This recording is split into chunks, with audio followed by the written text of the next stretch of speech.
क्या नाम है आपका? सावित्री। सावित्री देवी कसारा किराए वाले हो? हाँ थाना चिड़िया, जनपद सिद्धार्थनगर। हाँ। आपको किसने मारा पीटा है? रामकरण ने। ये रामकरण कौन है? सुखराम का लड़का। मैंने आपके पड़ोस में रहते हैं? हाँ। तो कई झगड़ा जो हुआ कैसे हुआ, क्या बात है? हमने पूछा कि क्यों तूने गाली दिया, इसलिए वो मारने लगा। तो रामकरण ने और शिवकरण ने, बलकरण ने। अच्छा, दोनों भाई हैं? हाँ। तो मतलब कोई आपके घर पे उस समय कोई नहीं था? कोई नहीं था, तो सिर्फ आपको, मैं अकेली थी। अच्छा, तो आपको मैंने यही गाली क्यों दे रहे हो यही पूछा आपने, तो मारने लगे? हमने पूछा कि क्यों हमको गाली दे रहे हैं। कल हम तुमको गाली नहीं दे रहे हैं। हम काली मनो हम का कहली हैं, हमें काहे गाली देता था। हाँ, ई पर मारे लगल है। अच्छा, हाँ। तो मतलब आइला ओकर छोटका भाई आइला, दोनों हाथ हमार पकड़ लेला, साइंच देली सी हमार हाथ। अच्छा, हाँ। तो अब आपने थाने को सूचना दिया इस बात का, जानकारी दी? हाँ, मैंने थाने खुद गई थी। अच्छा, तो क्या हुआ थाने पे? कुछ नहीं हुआ। हमारा क्या हुआ, कुछ नहीं हुआ। जब थाने से दरखास्त दिया हमने तो कहा कि हम कल आएंगे, जाइए। अच्छा, तो उसके बाद क्या? तब हमारा लड़का रहा, हम अपने लड़के के पास फोन कराई, हमारा लड़का आया, हेल्पलाइन से फोन किया। अच्छा, महिला हेल्पलाइन से? हाँ। फिर तब हेल्पलाइन से हम लोग घरे आए, उसके बाद 100 नंबर आया हमारे घर। अच्छा, फिर पुलिस जिन्होंने मारपीट किया था उनको पकड़ ले गई? हाँ, ले गई। ये जमीन का विवाद है? हाँ, ये जमीन का विवाद है। मैंने जमीन के विवाद को लेकर के मारपीट हुई है? हाँ।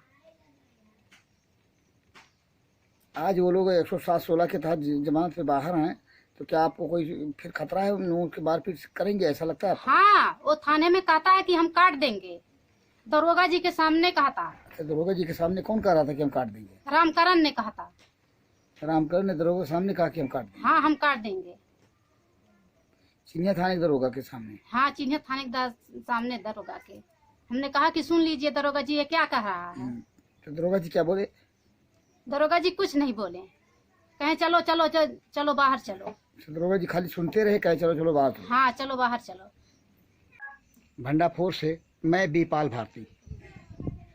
जमीन, जोरू और ईमान को लेकर के झगड़े होते रहे हैं। यहाँ पर भंडाफोर जनपद सिद्धार्थनगर के चिड़िया थाना क्षेत्र अंतर्गत ग्राम केसारा में इसलिए आया है कि आबादी, हरिजन आबादी की ज़मीन को लेकर के विगत 2 दिन पूर्व मारपीट हुई। आइए हम बताते हैं, आपको सुनाते हैं उन लोगों की जुबानी, उस परिवार की जुबानी जो मारपीट की घटना के शिकार हुए। क्या नाम है आपका? माधव। माधव जी कहाँ का रहने वाले हैं, किस जगह के? केसार। थाना चिड़िया, जनपद सिद्धार्थनगर। जी। आपके पत्नी को आपके पड़ोसी जो हैं जी। उन्होंने मारा पीटा है, क्या मारा, क्यों मारा पीटा, क्या बात है? सर यही जमीनी विवाद के लिए कि जमीन अगर नहीं छोड़ोगे तो हम ऐसे मारते रहेंगे और मारेंगे। वो जमीन जो कह रहे हैं नहीं छोड़ोगे, वो जमीन किसकी है? हमारी है सर, हरिजन आबादी है हमारी। हरिजन आबादी के बीच की जमीन है आपकी? है जी।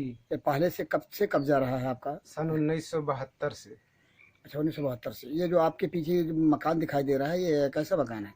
ये पुराना मकान है? पुराना मकान है सर, सन 1972 अच्छा, 1972 मतलब ये यही हरिजन आबादी के उसकी जमीन है?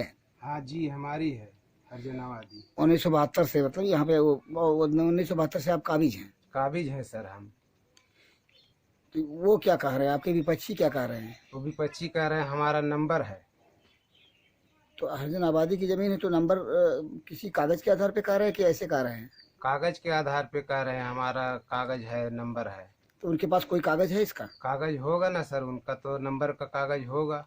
आबादी के बीच की जमीन का नंबर कुछ समझ में आता नहीं। मैंने वो खाली वो कह रहे हैं कि कागज कहीं दिखाए उन्होंने।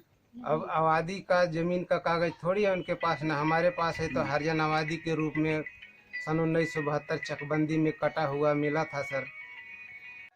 आपने पीड़ित परिवार को सुना, घटना स्थल को देखा, उस जगह को देखा जहां मारपीट हुई।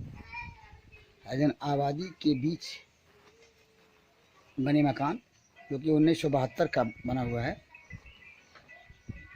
अब पीड़ित परिवार द्वारा दी गई प्राथमिकी दर्ज कराने हेतु थाना चिन्हिया को तहरीर, उसके साथ ही साथ मेडिकल रिपोर्ट और इसके साथ ही संतोषजनक कार्रवाई न होने के कारण जनसुनवाई पोर्टल पर लगाई गई गुहार।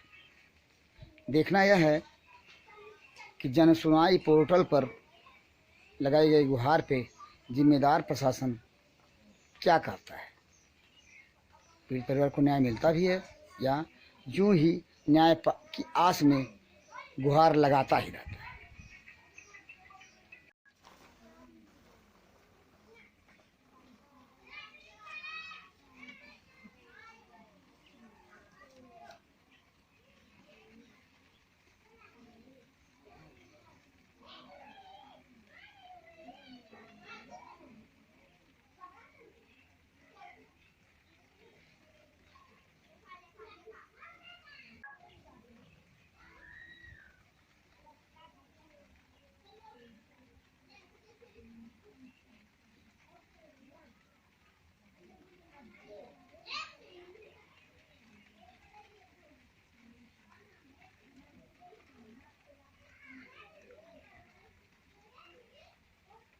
आपने सुना उस परिवार को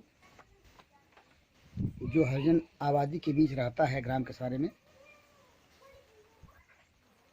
मारपीट की घटना आबादी की जमीन को कथित रूप से लेकर के हुई। परिवार ने, जो पीड़ित परिवार है, उसने अपना मेडिकल कराया, लेकिन इसका क्या कहा जाए कि पुलिस मेडिकल को दरकिनार करते हुए 107-16 के अंतर्गत कार्रवाई करके अपने कर्तव्य की इस्त्री कर ली। कोई मामला विस्फोटक रूप लेता है, इसमें पुलिस का कम रोल नहीं होता, पुलिस का अहम रोल होता है। पुलिस शांति भंग का अंदेशा दिखाते हुए 107-16 151 की कार्रवाई करके छुट्टी पा लेती है, लेकिन वही विवादास्पद स्थिति ऐसा विस्फोटक रूप लेता है कि जानलेवा साबित हो जाता है। दबंगों के द्वारा की गई दबंगई के चलते जो विवादित ज़मीन है, वह पीड़ित परिवार कहता है कि हमारे हरिजन आबादी की ज़मीन है, जबकि विपक्ष कहता है कि हरिजन आबादी की ज़मीन नहीं, नंबर की ज़मीन है। ज़रूरत इस बात की है कि राजस्व विभाग इस प्रकरण को अपने संज्ञान में ले, लेकिन यदि वह आबादी के बीच की ज़मीन है तो भी राजस्व विभाग यानी तहसील प्रशासन को भी संज्ञान में लेने में दिक्कतें होंगी। फिर भी संज्ञान में लेना चाहिए तहसील प्रशासन को, लेकिन अब इसका क्या कहा जाए कि तहसील प्रशासन संज्ञान में लेने की बात तो कौन कहे, उस पर प्रथम दृष्टिया अपनी नज़रें ही इनायत नहीं करता। भले ही 107-16 151 के पाबंद की कार्रवाई तहसील प्रशासन के द्वारा ही की जाती है।